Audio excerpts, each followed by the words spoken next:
People like you don't stay here. Check my reservation, please. Sir, her name is listed. Take her outside right now. Read section 14.3. Wait, let me verify first. I own Regal Crown Hotels. No, that can't be true. Please tell me this is a mistake. Get out of my hotel before I call security. Ethan Brooks said it loud enough for the whole lobby to hear. Then he snatched the black credit card from Angela Carter's hand and dropped it onto the marble floor. The sound was small. The silence after it was not. Angela stood at the front desk of the Regal Crown Hotel in downtown Chicago, dressed in faded jeans, a plain white shirt, and canvas sneakers softened by years of use.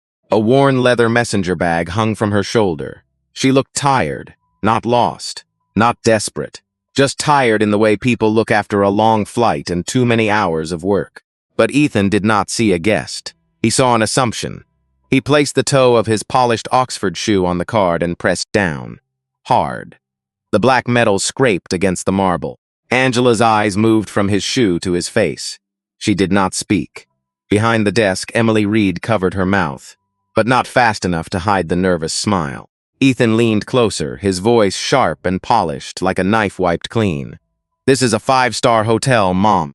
We cannot have people walking in off the street, pretending they belong in the penthouse." A man near the elevators stopped rolling his suitcase. An older couple by the fireplace looked over, then quickly looked away. The chandelier above them hummed softly. The lobby smelled of lilies, floor polish, and expensive coffee. Angela heard all of it. The shoe grinding on her card, the soft click of Emily's nails on the keyboard, the little breath someone took behind her. She bent down slowly and picked up the card. There was a faint mark across the surface now.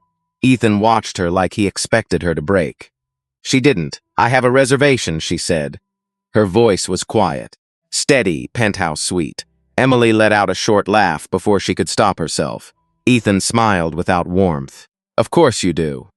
Angela reached into her bag and took out her phone. The screen lit her face in a pale blue glow. She placed it on the marble counter and turned it toward him. Confirmation number. Guest name. Angela Carter. Penthouse suite. Paid in full. Ethan barely glanced down. Anyone can fake an email. Angela looked at him for a long second. In that second, something passed through her face. Not fear. Not shame. Something deeper. The old exhaustion of being questioned in places where others were welcomed. The familiar weight of having to prove she was human before she could prove she was right. "I would like to check in," she said. That was all. No threat, no raised voice, no performance. Ethan's jaw tightened. He hated her calm more than he would have hated anger. Anger would have given him permission to escalate. Calm made him look cruel. Emily shifted behind the desk. "Should I call the assistant manager?" Ethan did not take his eyes off Angela. "Yes," he said, "and tell Rachel we may have a fraud situation." Angela heard the word fraud settle into the lobby like smoke. A young woman sitting near the window lifted her phone, pretending to check a message. She was recording. Angela noticed. So did Ethan. And still, he smiled. Because men like Ethan Brooks often mistake an audience for protection. Angela slipped the marked card back into her bag. Then she looked at the digital clock behind the desk. 11:47. 13 minutes before an overseas call she could not miss. 13 minutes before a deal worth more than this entire lobby would be discussed by people who knew exactly who she was. But here, under the chandelier, in her own hotel, she was still being treated like a problem to remove. Rachel Collins came through the side door with a tablet under one arm and a face already prepared for judgment. She did not ask what happened. That was her first mistake. She looked at Ethan, then at Emily, then at Angela. Her eyes made the whole trip from Angela's sneakers to her messenger bag, to the plain white shirt wrinkled from travel, to the tired calm in her face. By the time Rachel reached Angela's eyes, she had already decided the story. Ethan stepped beside her like a man pleased to have backup. "She claims she has the penthouse," he said. Rachel's brow lifted. "Claims?" Emily turned her monitor slightly, careful not to meet Angela's gaze. "There is an Angela Carter in the system," she said. "But it does not make sense." Angela's hand rested lightly on the counter. What part does not make sense? Emily swallowed. Her cheeks flushed, but not from shame. From fear of saying the quiet part too clearly. Rachel said it for her. The penthouse is paid through a corporate account. 6 nights. Private elevator access. Late checkout. Champagne package declined. Security note says no public attention. She paused, then looked at Angela again. That reservation belongs to someone important. The words moved through the lobby like cold air. Angela did not blink. And I am not important? Rachel's mouth tightened. I did not say that. No, Angela said. You let your face say it. A guest near the fireplace lowered his newspaper. The older woman beside him pressed her lips together. She had seen things like this before. Maybe in restaurants, maybe in department stores, maybe in banks. She knew the shape of it. She also knew the shame of watching too long and saying nothing. Rachel placed the tablet on the counter. Mom, we need valid identification. Angela removed her driver's license and set it down. Rachel picked it up with 2 fingers. She studied it under the desk lamp, turned it sideways, checked the edge, looked at the photo, then Angela's face, then the photo again. This could be anyone's license. Angela's eyes narrowed just a little. It has my name, my address, my photograph. Fake identification is common, Rachel said. Ethan nodded as if she had made a legal argument. Exactly. Angela breathed in through her nose. Her patience was not weakness. It was discipline. Years of boardrooms had taught her that the person who raised their voice first often lost control first. But the ache in her chest was real. It was old. It came from every doorway where she had been stopped, every counter where she had been doubted, every time her success had needed a receipt before her dignity could be recognized. Rachel slid the license back across the marble. I am going to ask you one more time. Do you have another form of proof? Angela looked at her phone. 11:52. 8 minutes. Across the lobby, the young woman with the phone shifted in her chair. Her name was Jessica Lee. She was a marketing consultant from Seattle, in town for a medical conference with her mother. She had started recording because her hands would not let her do nothing. Now she tapped the screen. Liv. Her voice dropped to a whisper. I'm at the Regal Crown in Chicago, and this woman is being treated like a criminal for trying to check into her own room. The viewer count began with 12, then 31, then 74. Ethan saw the phone and straightened his tie. That should have made him careful. It made him louder. Mom, this is private property. We have a duty to protect our guests from fraud. Angela turned to him. Protect them from me? From suspicious activity, he said. Rachel folded her arms. Nobody is accusing you unfairly. But appearance matters in hospitality. Presentation matters. There it was. Soft language, hard meaning. Angela gave a small nod, almost to herself. Emily looked down at the keyboard. For one brief second, something human crossed her face. Doubt, maybe guilt. Then Ethan glanced at her, and she typed faster. Should I cancel the reservation? Emily asked. Angela looked at her. Do not do that. Her voice was still quiet, but now it carried. Rachel leaned forward. Mom, if this reservation is fraudulent, we are authorized to release the suite. Ethan smiled. And call the police. The word police landed heavily. A bellhop stopped near the elevators. A businessman near the bar turned fully around. Jessica's live stream passed 200 viewers. Angela looked at the 3 employees standing behind the desk. 3 people with badges. 3 people with power. 3 people using that power to shrink a stranger. Then she reached into her messenger bag slowly and touched the edge of a leather portfolio inside. Not yet. She looked up at the clock again. 11:54. 6 minutes left. Ethan lifted the desk phone slowly, making sure everyone could see it. That was part of the performance. He did not need to make a show of calling security. He could have stepped aside. He could have asked for a supervisor from corporate. He could have taken 2 quiet minutes to verify a paid reservation. But quiet would not satisfy him. He wanted the room to understand who had authority. Marcus Bennett, front desk, he said into the receiver now. Then he hung up. Angela watched his hand leave the phone. His fingers were clean. His cuff was crisp. His name badge caught the chandelier light. Night manager. Ethan Brooks. He looked like the kind of man people trusted with keys, signatures, and access. That was what made him dangerous. Power did not always arrive shouting. Sometimes it wore a suit and spoke in policy language. Rachel stepped closer to Angela's phone, which still showed the reservation confirmation on the counter. "May I see that again?" Angela did not move. "You already saw it." Rachel's smile thinned. "If you have nothing to hide, this should not be difficult." Angela turned the phone toward her. Rachel picked it up without asking. Angela's eyes sharpened. "Do not scroll through my phone." Rachel froze for half a second, then gave a small laugh. "I am verifying hotel documents. You are holding my personal property." The lobby got quieter. "A hotel should know the difference," Angela said. That sentence landed harder than Rachel expected. Her thumb hovered over the screen. She looked at the confirmation again and something in her face shifted. Not regret. Concern. The email looked real. Too real. The formatting matched. The confirmation code followed Regal Crown's internal pattern. The account notes were written in the exact language corporate used for high-priority guests. Rachel felt a small warning bell inside her mind. She ignored it. Ethan leaned over her shoulder. "Sophisticated fake," he said. "People are getting better at this." Emily gave a nervous nod, but her hands had slowed on the keyboard. She had found the reservation. She had opened the payment history. She could see the corporate billing line. Carter Capital Holdings. Her stomach tightened. Carter. She had heard that name in training videos. Maybe in an email from headquarters. Maybe on the company intranet. She could not place it, and fear made her afraid to ask. Ethan glanced at her. "Cancel it." Emily looked up. "Are you sure?" The question slipped out before she could stop it. Ethan's eyes hardened. "Excuse me?" Emily's throat moved.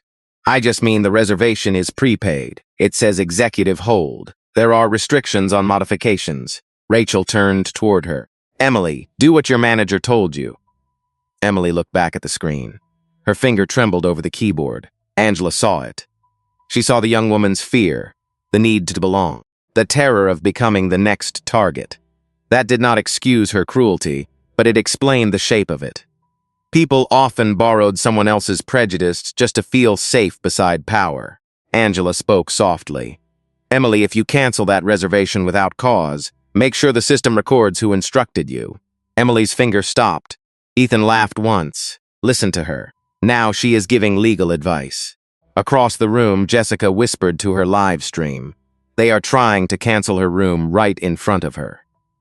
The viewer count climbed past 500. Comments flashed so fast she could barely read them. "Tell her to record names. Call corporate. This is discrimination. Do not stop filming." Jessica's hand shook, but she kept the camera steady. Then Marcus Bennett arrived. He stepped from the hallway near the elevators, tall, broad-shouldered, his navy security jacket buttoned neatly. He was 37, former Cook County Sheriff's deputy, and old enough to know that the loudest person in a lobby was not always the honest one. He took in the scene before he spoke. Angela standing still. Ethan flushed with authority. Rachel clutching Angela's phone. Emily pale behind the desk. Guests pretending not to watch while watching everything. Marcus felt the old instinct rise in him. "Slow down, what is going on?" Ethan pointed at Angela. Suspected fraud, possible fake identification, fake reservation, refusing to leave. Marcus looked at Angela. "Mom?" Angela met his eyes. "Officer Bennett, before anyone touches me, removes me, or calls the police, I strongly suggest you check your employee handbook."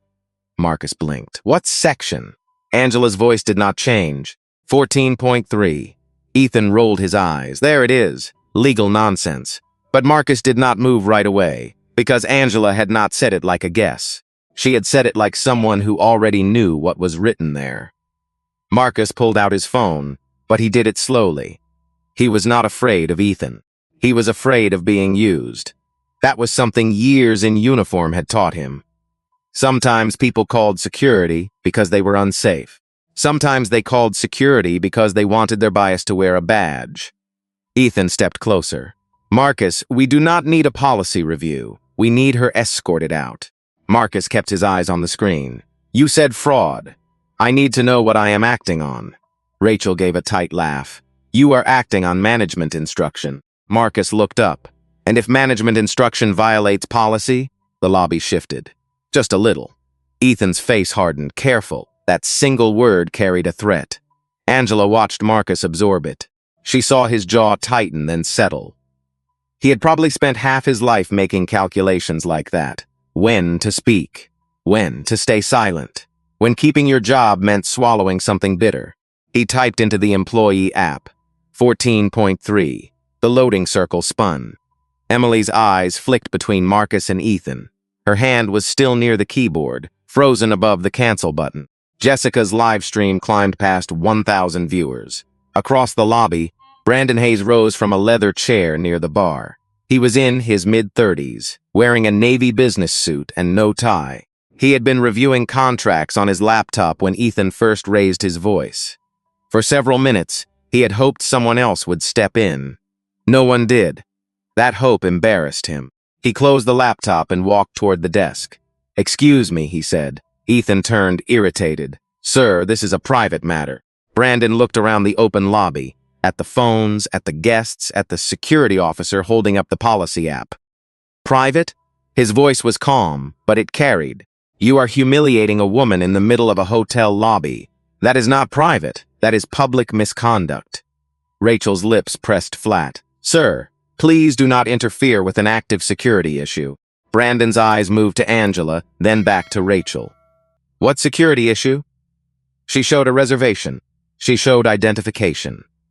You did not believe her because she did not look the way you expected a penthouse guest to look. Ethan took one step toward him. "You do not understand what is happening here."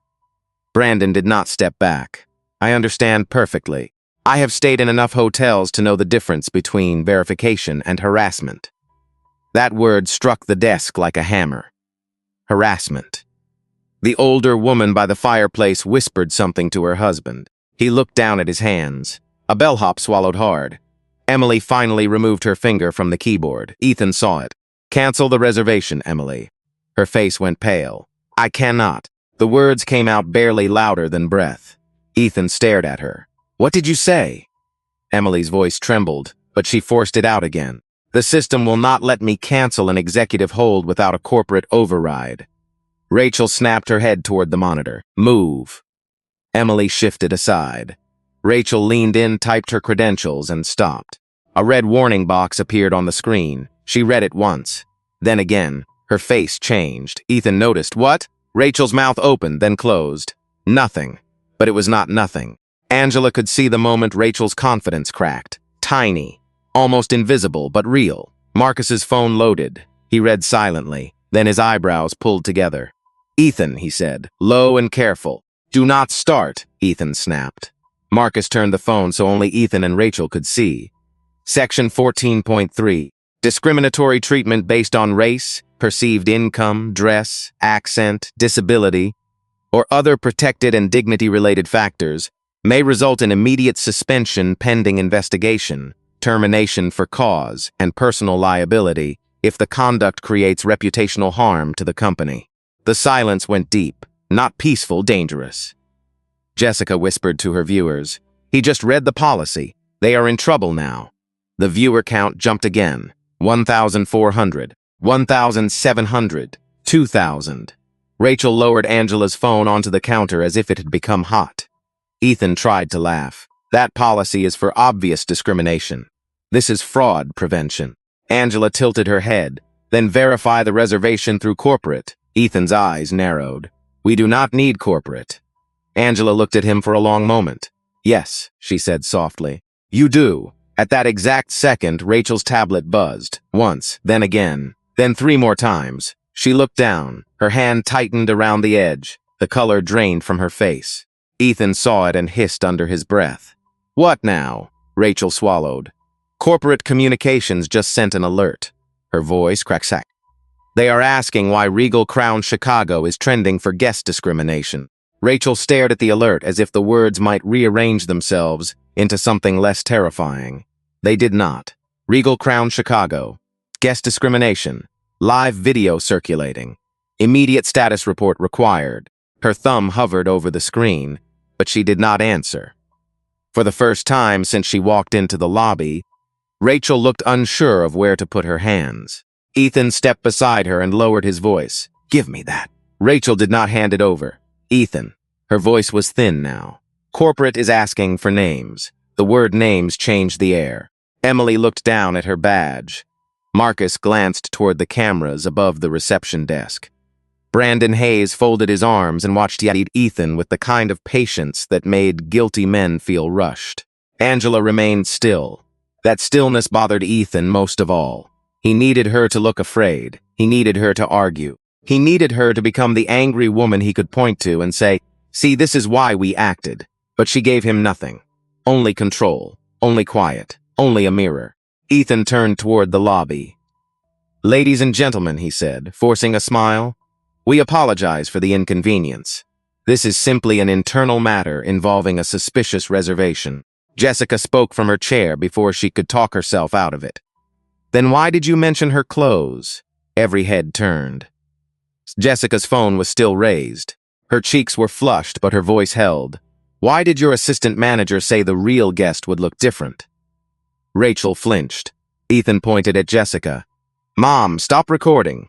Jessica shook her head. No one word. Small, but it cracked something open. The older woman by the fireplace stood slowly. Her husband reached for her wrist, but she pulled away. "I heard it too," she said. "You spoke to that woman like she was dirt." Her husband stared at her, stunned. "Margaret," he whispered. "No," she said, eyes shining. "I have spent 70 years watching people look away. I am tired of being one of them." The lobby went silent. Angela's expression softened, just for a breath. There it was, not justice yet. But the first honest sound in the room. Ethan's face reddened. "This is absurd." Marcus lowered his phone. "Mr. Brooks, we need to pause this interaction until corporate responds." Ethan snapped toward him. "You do not outrank me." "No," Marcus said, "but policy does." Rachel's tablet buzzed again. Then Emily's desk phone rang. The sharp sound cut through the lobby. Nobody moved. Emily answered with a shaking hand. "Front desk, Regal Crown, Chicago." She listened, her eyes widened. "Yes, Mom." A pause. "Yes, she is here." Another pause. Emily looked at Angela. The blood left her face. "I understand." She lowered the phone but did not hang up. "It is corporate guest services," she whispered. "They want the reservation restored and protected. They said no changes are authorized at the property level." Ethan grabbed the receiver. "This is Ethan Brooks, night manager. Who am I speaking with?" His expression shifted as the voice on the other end spoke.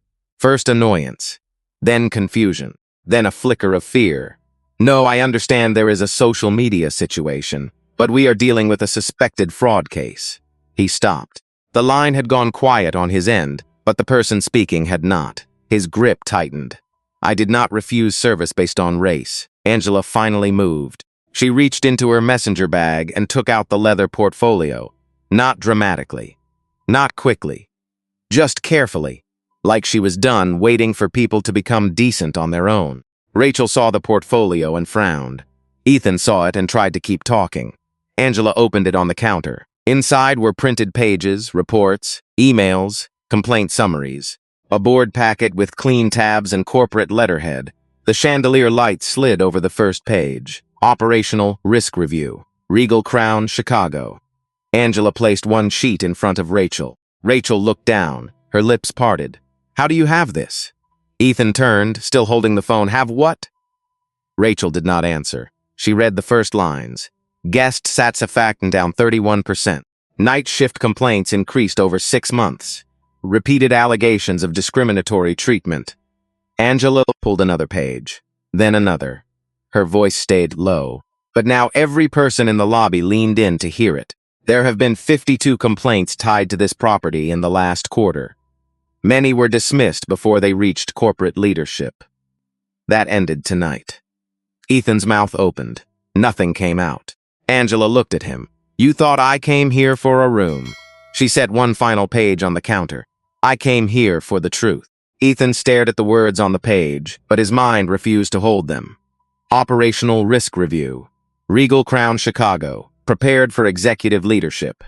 His name appeared halfway down the page. Ethan Brooks, night manager. 23 guest complaints. 4 internal coaching notices. 2 unresolved discrimination claims. He swallowed. "That is confidential," he said. Angela looked at him. "Yes." One word. Clean. Final. Rachel's fingers pressed against the counter. She kept reading, even though every line seemed to pull color from her face. Emily had stopped breathing normally. Short breaths now. Small ones. The kind people take when they are trying not to cry at work. Brandon Hayes stepped closer. Not to interfere, but to witness. He knew enough about corporate structure to understand what he was seeing. This was not a guest with copied paperwork. This was someone with access far above the hotel level. Jessica's live stream passed 5,000 viewers. Her mother, sitting beside her in a knitted shawl, whispered, "Keep recording, honey. But keep your voice steady." Jessica nodded. Angela reached back into the portfolio and removed a business card. She placed it on the marble. No flourish, no speech. Just a card. Angela Carter, Chief Executive Officer, Carter Capital Holdings. Rachel's hand went to her mouth. Emily whispered it before anyone else could. Carter Capital. The words moved through the lobby like a match, struck in darkness. Ethan shook his head. No. Angela opened her phone, tapped twice, and turned the screen toward them. The Regal Crown corporate website filled the display. Leadership page, board announcements, acquisition statement. There she was. Angela Carter, majority owner and chief executive officer of Carter Capital Holdings, controlling shareholder of Regal Crown Hospitality Group.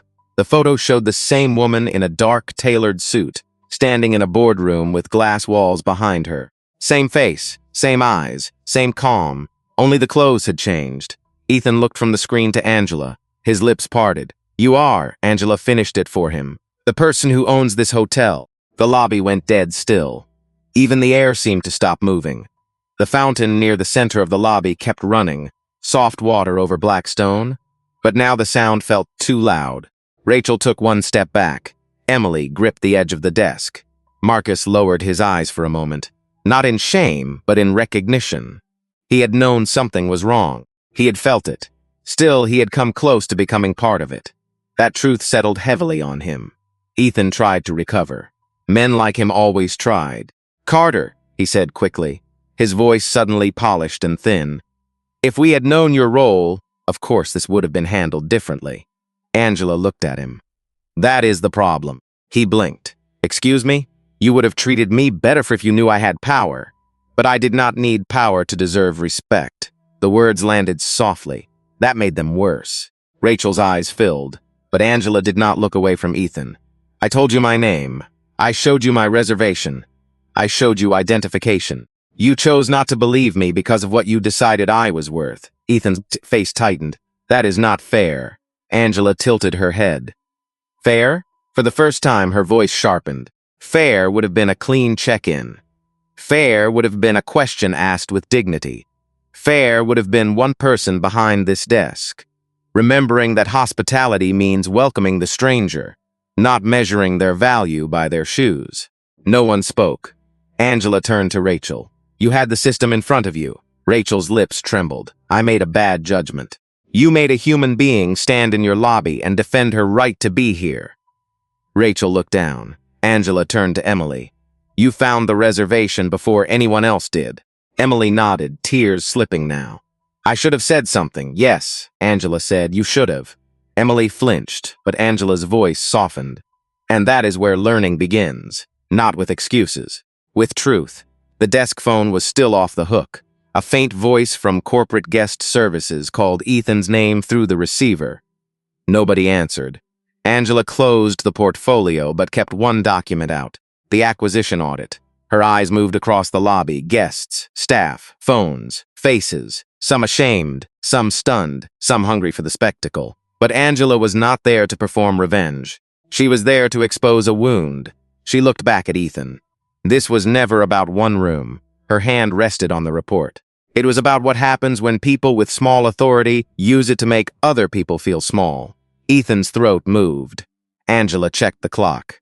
11:59. 1 minute left. Then she said the sentence that made his knees weaken. "And tonight, Mr. Brooks, your authority ends here." Ethan looked at the clock as if time itself might come to his defense. It did not. 11:59. The minute glowed in white digits above the reception desk, clean and indifferent. Angela's phone began to vibrate on the marble. The screen lit up. Tokyo Conference. She glanced at it, then silenced the call with one touch. That small motion frightened Ethan more than any threat could have. She was postponing something important, something bigger than him, and she was doing it because of what he had done.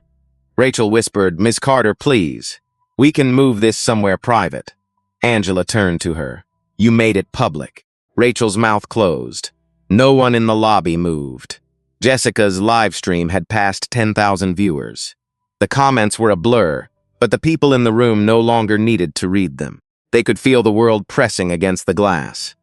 Angela opened the report again and placed 3 pages in a row.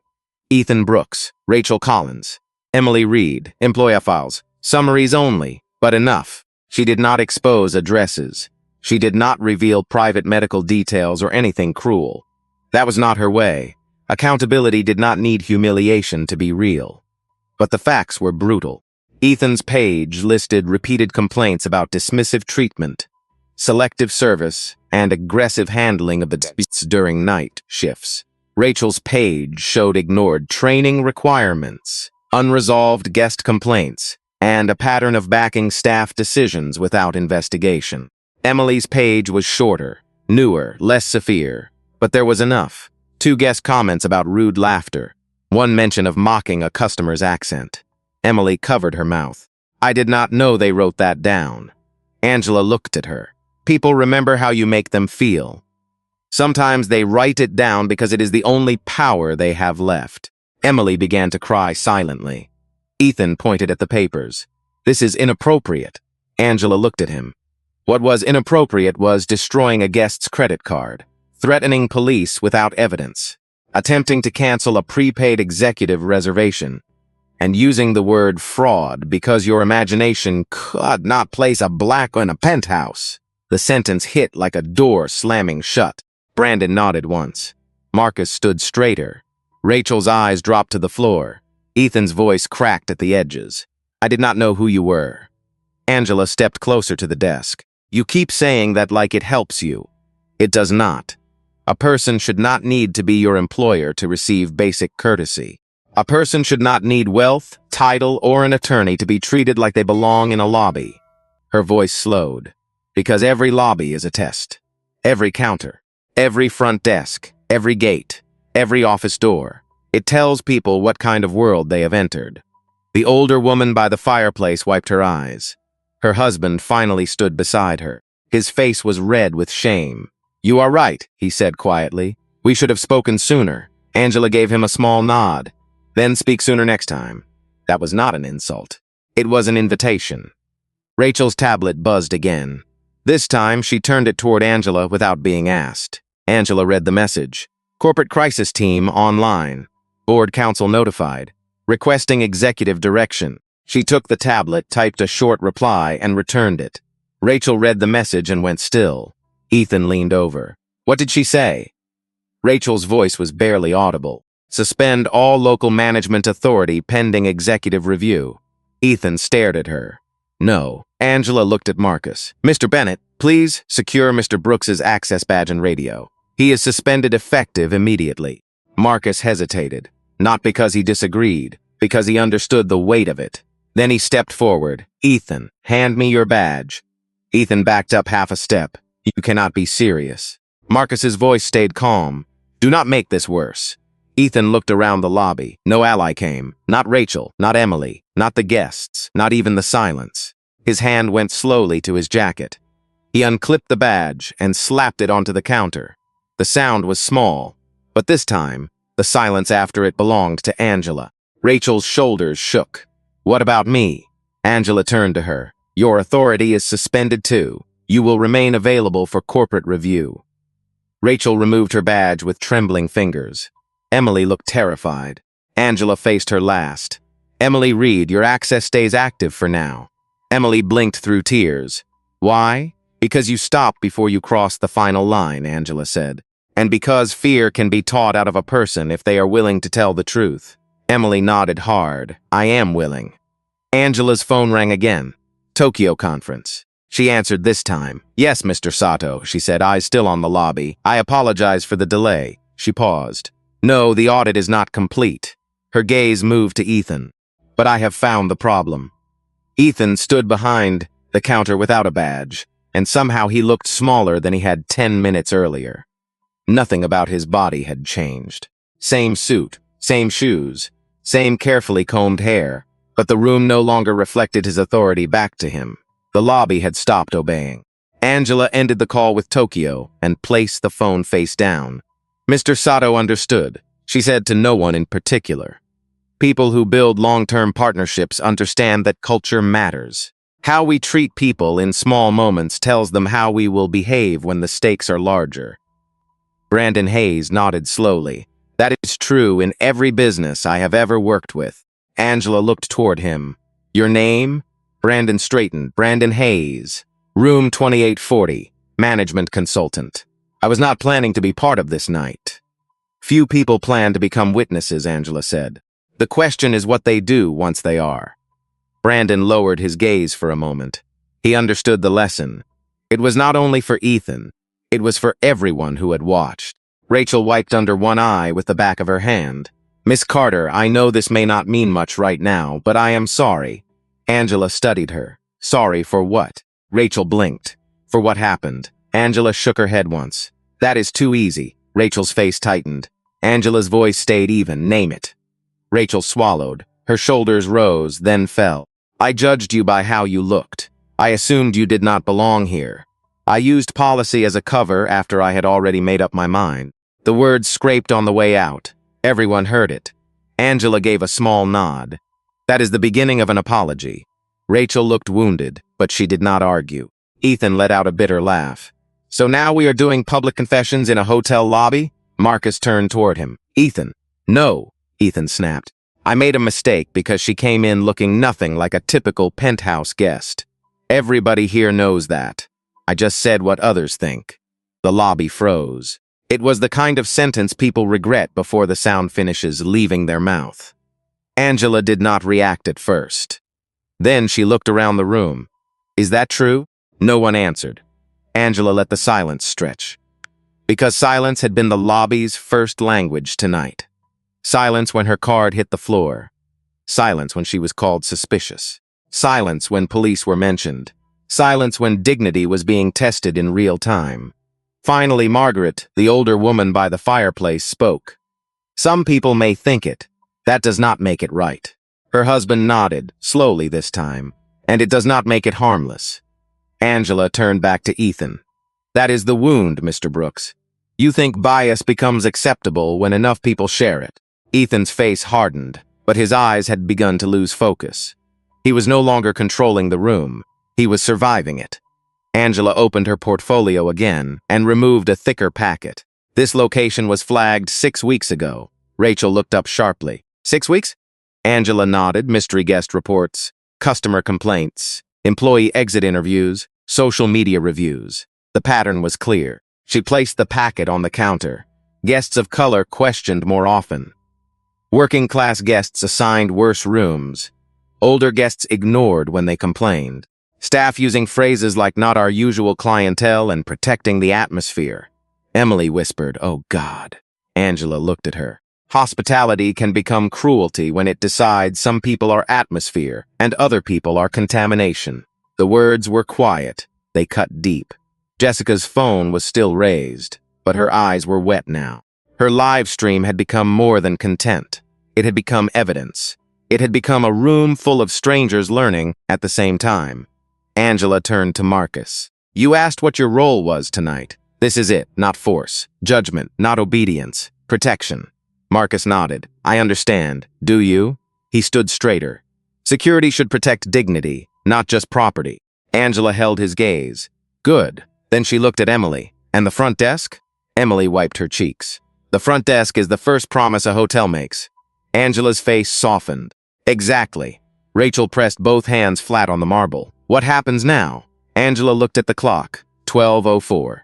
Then she looked at Ethan, Rachel, and Emily. Now we decide who is willing to become better, and who only regrets getting caught. Angela did not raise her voice when she said it. That made everyone listen harder. Ethan stared at her as if the word better had insulted him more than suspension.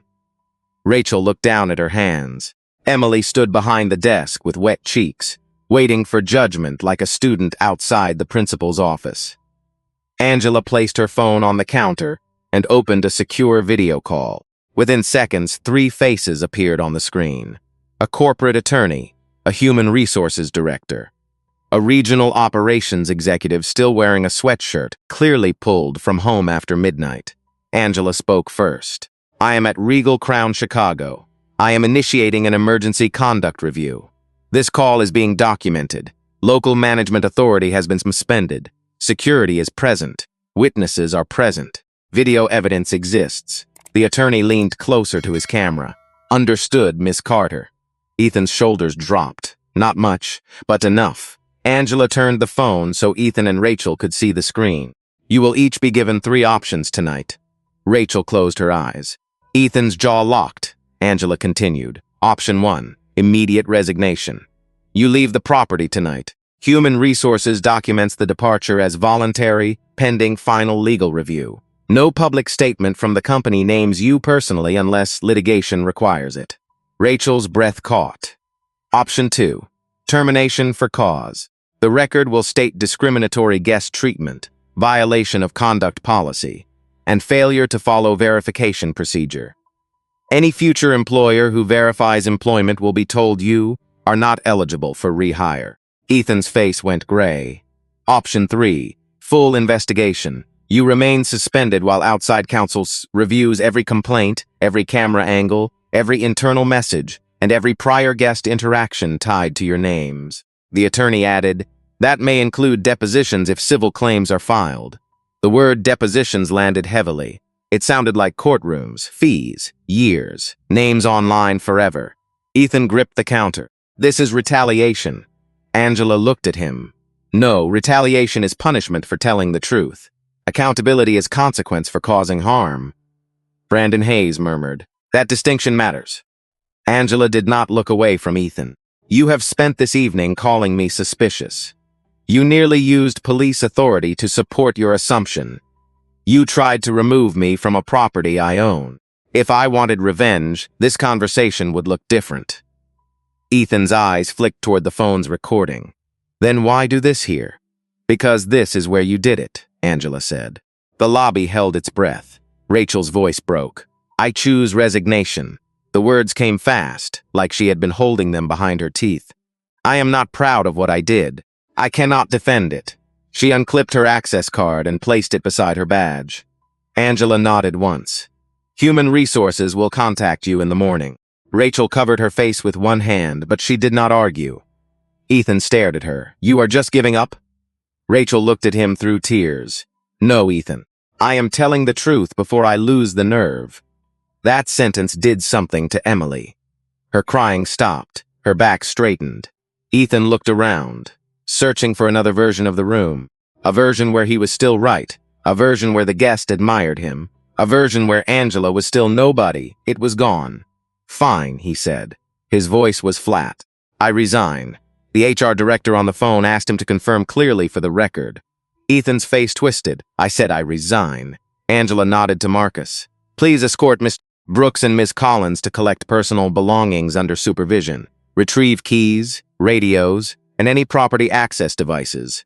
Marcus stepped forward. Ethan did not move at first. Then he walked, slowly past the desk, past the guests, past Jessica's phone. At the edge of the lobby, he stopped and looked back at Angela. You ruined my career. Angela's expression did not change. No, Mr. Brooks. Her voice was soft. You finally met the people your career had been hurting. For the first time all night, Ethan had no answer. Marcus led him away. Rachel followed, wiping tears from her chin. The lobby exhaled, but Angela did not relax. Not yet. She turned to Emily. Now we talk about you. Emily stood alone behind the desk now, no longer protected by Ethan's confidence or Rachel's title. Angela looked at her for a long moment. What did you do wrong tonight? Emily wiped her face with both hands. I laughed when you were humiliated. I knew your reservation looked real, and I still stayed quiet. I cared more about pleasing my manager than protecting a guest. Her voice shook, and I treated you like you were less than me. Angela nodded. That is the truth. Emily lowered her eyes. Am I fired? Not tonight, Angela said. Emily looked up, stunned. You are on 90 days probation. You will complete bias training, guest dignity training, and front desk procedure retraining. Tomorrow morning, you will write a statement for corporate review. Not a performance statement, a truth statement. Emily nodded quickly. Yes, Mom. Angela turned to Marcus. Mr. Bennett, you will remain on duty until the regional director arrives. After tonight, I want you moved into guest relations leadership. This hotel needs someone who understands that safety includes dignity. Marcus swallowed hard. I will not forget that. See that you do not, Angela said. Then she faced the lobby. The phones were still up. Guests still watched. The chandelier still poured gold light over the marble floor, where her card had been stepped on less than an hour earlier. Angela picked up that card from her bag and held it between two fingers. There was still a mark across it, a thin scar in black metal. She looked at it, then at the people in front of her. This is replaceable, she said. She slipped it back into her bag. Dignity is not. No one spoke. Even Jessica lowered her phone slightly. Angela's voice softened. I do not want anyone leaving here tonight thinking this was only about bad employees. It was also about silence. It was about who gets believed, who gets questioned, who gets welcomed, who gets watched. Margaret, the older woman, wiped another tear. Brandon stood with his hands folded in front of him, no longer a spectator, but a witness who understood the responsibility of having seen. Angela continued. Tomorrow, Regal Crown Chicago will begin a full independent review. Every complaint will be reopened. Every staff member will be retrained. Guests will have a direct reporting line to corporate. And no local manager will be allowed to bury a pattern, because the person complaining does not look powerful. The corporate attorney on her phone confirmed it quietly. We have it on record. Angela nodded. Good. 3 months later, the lobby looked the same from a distance. Same marble, same chandelier, same lilies on the counter. But the feeling had changed. Emily Reed now wore a supervisor badge. She greeted an older man in work boots with the same warmth she gave a woman in pearls. She checked names carefully. She apologized when the system was slow. She listened. Marcus Bennett stood nearby, no longer just watching for threats, but watching for discomfort. When a nervous guest hesitated near the desk, he stepped forward with kindness instead of suspicion. Regal Crown Chicago's guest rating had climbed. Complaints had fallen. Revenue had recovered. More importantly, the stories changed. Guests wrote about being seen, welcomed, respected. Near the front desk, a small brass plaque had been installed on the wall. Not large, not dramatic, just clear. Every guest enters with dignity. Angela returned on a quiet afternoon and stood before it alone. For a moment, she was back in that night. The shoe on her card, the laughter, the silence. Then she heard Emily behind her, speaking gently to a guest. Welcome to the Regal Crown. We are glad you are here. Angela closed her eyes. Healing did not erase what happened. It gave pain somewhere useful to go. She turned and walked toward the elevators, her old messenger bag still over her shoulder, her sneakers still soft against the marble. This time, no one questioned whether she belonged, and maybe that was the real victory. Not that Angela Carter owned the hotel, but that the next person who walked in tired, ordinary, and unseen might be treated like they mattered before anyone knew their name. If this story reminded you of a moment you stayed silent, let it change what you do next time. And if it reminded you of a moment when your dignity was questioned, remember this. You were never the one who needed to prove your worth.